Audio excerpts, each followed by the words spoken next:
कानुन भनेको नियम हो। यसको परिधिभित्र रहेर काम गर्दा विभिन्न समस्याको अन्त्य हुन्छ।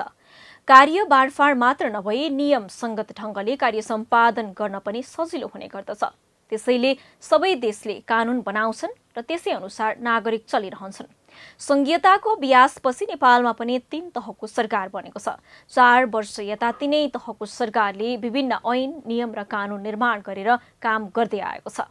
तर पनि संघीय र प्रदेश सरकारले आवश्यकता अनुसारको कानुन निर्माण गर्न नसकिरहँदा स्थानीय सरकार भने निरन्तर कानुन बनाउन जुटेका छन्।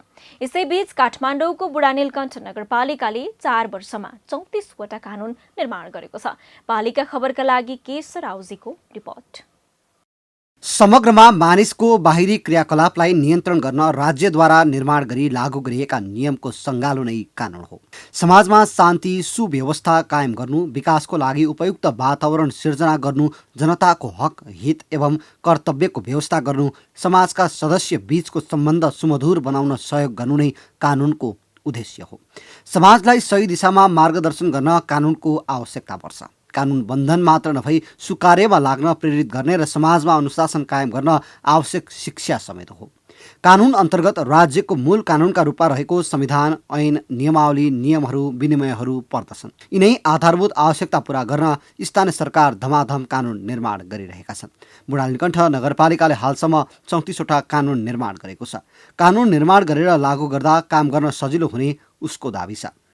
पक्कै पनि 2074 सालमा जब हामी निर्वाचित भएर आयौँ स्थानीय सरकारमा र एक प्रकारको हामीले चाहिँ जनताहरूलाई चाहिँ यो कामहरू गर्छौँ भनेर घोषणापत्र हामीले जारी गरेका थियौँ। पक्कै पनि घोषणापत्र अनुसार हामी अगाडि बढ्यौँ र 100% नभए पनि यस बुढानीलकण्ठ नगरपालिकामा धेरै कामहरू हामीले गरेका छौँ। शिक्षा, स्वास्थ्य, खानेपानी, पूर्वाधार हरेक क्षेत्रमा चाहिँ हामीले काम गरेका छौँ। घोषणापत्र अनुसार नै हामी गइरहेका छौँ। यी हरेक कुरामा चाहिँ हामीले अगाडि बढेर हाम्रा आएका जुन बजेटलाई, केन्द्र सरकारले दिएको बजेटलाई चाहिँ कुन ठाउँमा कसरी त्यो बजेटलाई चाहिँ लागू गर्ने भनेर त्यसलाई चाहिँ सही तरिकाले हामीले अगाडि सारेका छौँ।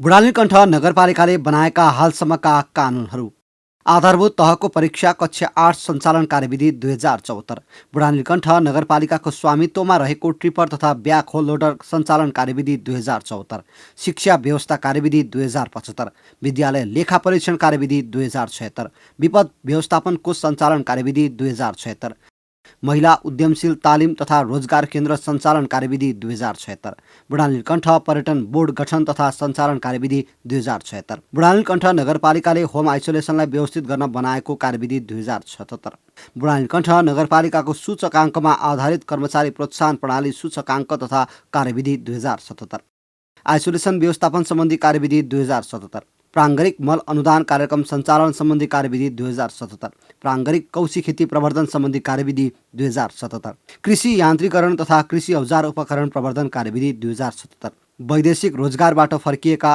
तथा नेपालमा कृषि पेसामा संलग्न युवा लक्षित व्यावसायिक कृषि कार्यक्रम सञ्चालन कार्यविधि 2077, मानव बेचबिखन तथा ओसार पसार नियन्त्रण कार्यविधि 2077, स्थानीय बाल अधिकार समिति गठन तथा परिचालन कार्यविधि 2077, विधायन समितिको कार्यसम्पादन कार्यविधि 2077, सुशासन समितिको कार्यसम्पादन कार्यविधि 2077, प्रारम्भिक वातावरणीय परीक्षण कार्यविधि 2077, बुढानीलकण्ठ नगरपालिकाको नगर युवा परिषद कार्यविधि 2077, स्टम डेस्क सञ्चालन कार्यविधि 2078, बुढानीलकण्ठ नगरपालिकाको कार्य सञ्चालन निर्देशिका 2078, युवा तथा स्वयंसेवक परिचालन निर्देशिका 2076, कोरोना प्रभावित राहत वितरण निर्देशिका 2076, स्थानीय तहमा स्वास्थ्य संस्था दर्ता अनुमति तथा नवीकरण सम्बन्धी निर्देशिका 2076, ज्येष्ठ नागरिक परिचय पत्र वितरण निर्देशिका 2076, तालिम गोष्ठी कार्यशाला तथा अध्ययन अवलोकन भ्रमण खर्च सम्बन्धी निर्देशिका 2077, बिउ पुँजी परिचालन निर्देशिका 2077, सिप तालिम सञ्चालन तथा व्यवस्थापन सम्बन्धी निर्देशिका 2077,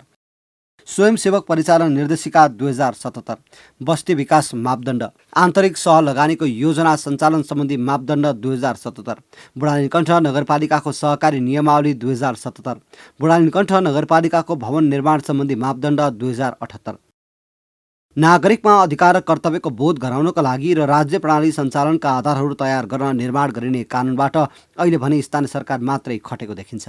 अझै पनि प्रदेश र सङ्घीय सरकारले बनाउनु पर्ने महत्त्वपूर्ण कानुन नै बाँकी छ। राजनीतिक गतिरोध र दलहरूको अकर्मण्यताले गर्दा नागरिकसँग जोडिएको कतिपय कानुन बनेका छैनन् भने संशोधन गर्न पनि सकिएको छैन। यस्तो अवस्थामा एक तहको सरकार मात्रै खटिए पनि कानुन राज्य स्थापित गर्न भने सकिँदैन।